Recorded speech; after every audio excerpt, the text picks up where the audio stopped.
What is up, Mech Bros? Going into the new year, I will be changing the name of my news service to the Mobile News Base. So, welcome to the first episode of the rebranding. And we will be looking at what all is happening with MechWarrior 3. The big news is we have Saki 906, who has been a prominent member of the MechWarrior community when it comes to development.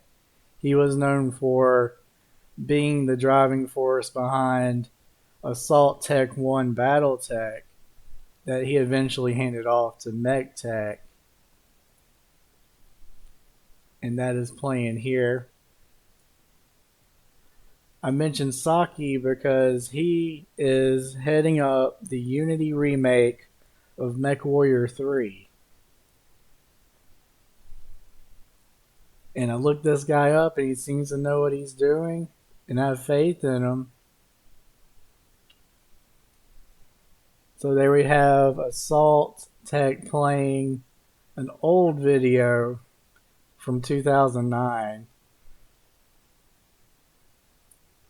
I talked to Saki over Discord, and he said his project goals for the Unity remake is to be a fair and preserving rebuild of MechWarrior 3, both single player campaign and multiplayer. If everything works out, we would have both to play.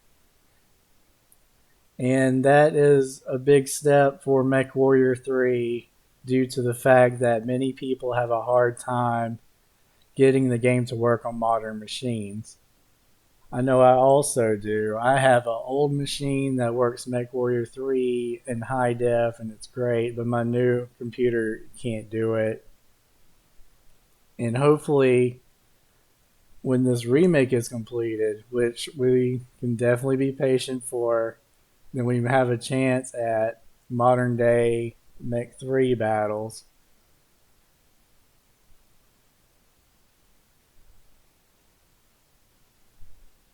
So, people have been discussing why Unity versus Unreal. I've seen this come up with the Mech 3 remake and MechWarrior 2 remake. I looked it up and it seems to be a big debate between which engine to use, so I guess it just depends on what the coder is comfortable with.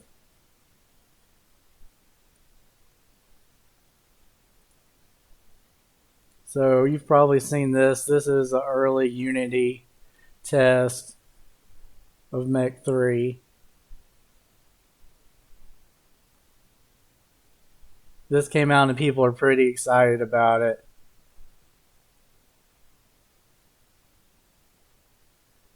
We didn't think something like this would be possible, but thanks to the community, we got this rolling.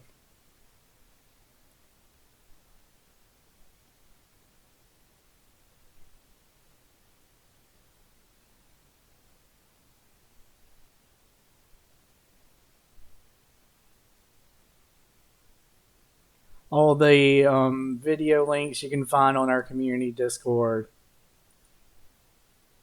And I looked up Saki 906, and one of his cohorts, Wolf 74, said that Saki did 97% of the coding of Assault Tech 1, 80% of the modeling, 100% of the maps. But like many of us as we grow up, he became a family man and had to spend his time working and taking care of his family, so he handed the game off to MechTech. What happened after that? I don't know. I'm sure some of you guys know. But that's not the point of the video today. That is a game in the past. This is just to show you that Saki definitely is somebody who can get the job done in remaking Mech 3.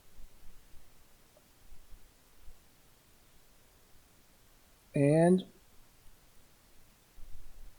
another guy we have working on Mech 3 is Ancient Freako with his weapons mod update he released about 2 weeks ago. It is the 2.48.25 update.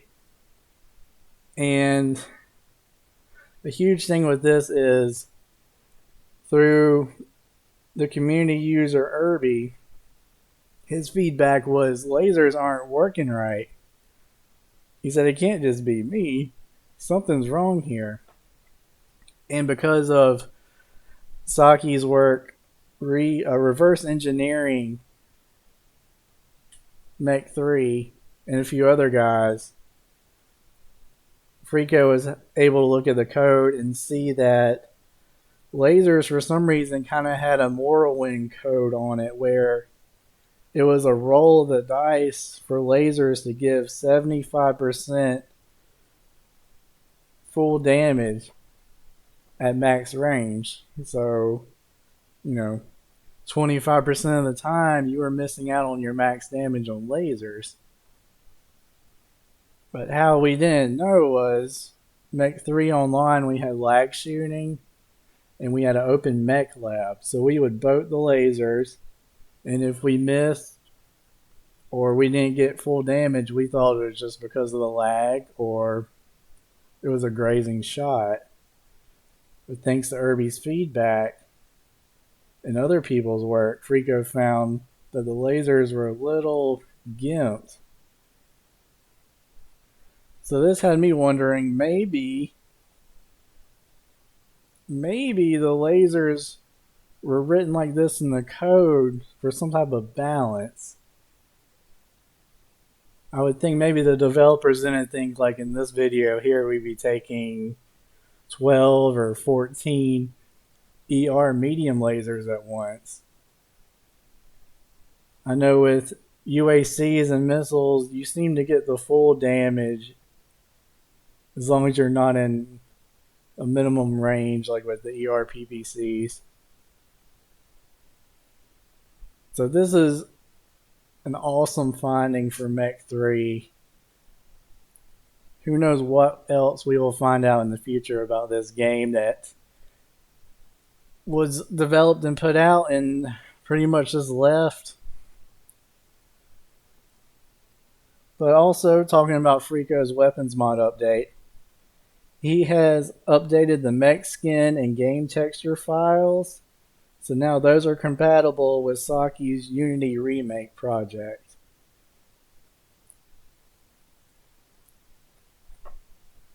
And I talked to also Ancient Frico on Discord, and he says the Pirates Moon mod hasn't been released yet, but the game will have the same updates as the MechWarrior 3 weapons mod, which will be the bitch and Betty girl. When you select the mech, it'll say the name of the mech. You'll get the stock mech configurations that he made, the weapon changes, possibly high def textures, all the stuff that we have in the awesome MechWarrior 3 weapons mod will eventually make their way into Pirates Moon. And a few of the other updates besides that for Pirates Moon, Frico has the instant action progression scenarios will increase to 25 rounds. And the road to Madre will go up to 100 rounds. So for some reason, if it wasn't challenging enough already, Frico can up the difficulty with added enemies and more rounds. So I don't know if anyone will be able to go up to 100 rounds. But good luck if you do. Another piece of exciting news for us, Frico said that with reverse engineering the files, he's able to see more about what's happening with the game, and he's able to change more than he could in the past. In the past, he could only, say, swap out a weapon for another weapon. If he wanted to add a new weapon, he couldn't just straight up add a new weapon. Something had to leave the game. He's thinking, if things work out, and these are big ifs, that he could add maybe a new vehicle. I might butcher this name. The Myrmidon. I believe it's a tank. He thinks that he could add machine gun platforms to the single player missions. He thinks that he might be able to raise the terrain on maps. If you know MechWarrior 3 maps, as you can see here for Ice Ring, normally it's pretty flat. Buildings are kind of sparse, trees are kind of sparse. He thinks he could add trees, make the terrain more hilly, kind of like Dropship. He thinks that he could possibly change the size for visuals on lasers, and instead of using UAC rounds for machine guns, he could do something else.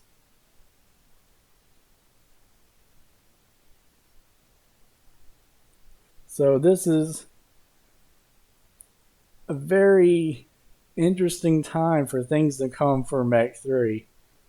Not only do we have a Unity remake coming, which is its own thing, through that, Ancient Frico is able to look at files like he never has before and change things like he never has before.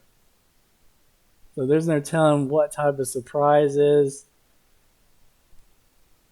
I hear a rumor of a special guest voiceover for one of these mods. If I had to put money on it, I can think of maybe one or two guys that are well known in Battletech who might do that. If it's who I think they are, which I'm not going to name, you probably guess, that would be really awesome to have Frico from way back in 2005, 15 years now in the future, can now mold MechWarrior 3 to how he wants. He gets his wish of Mech 3 and a whole new game engine, and then he gets guys to do special voiceovers for the game. So I cannot wait to see what the future brings for this game. When there's more specifics, I'll be sure to update you guys. And if you love MechWarrior 3, watch out. Come join us at the MechWarrior 3 community Discord. You can find links on MechWarrior subreddit. You can find links in my older videos, other people's videos. Simply Google us. And I'll see you guys on the battlefield.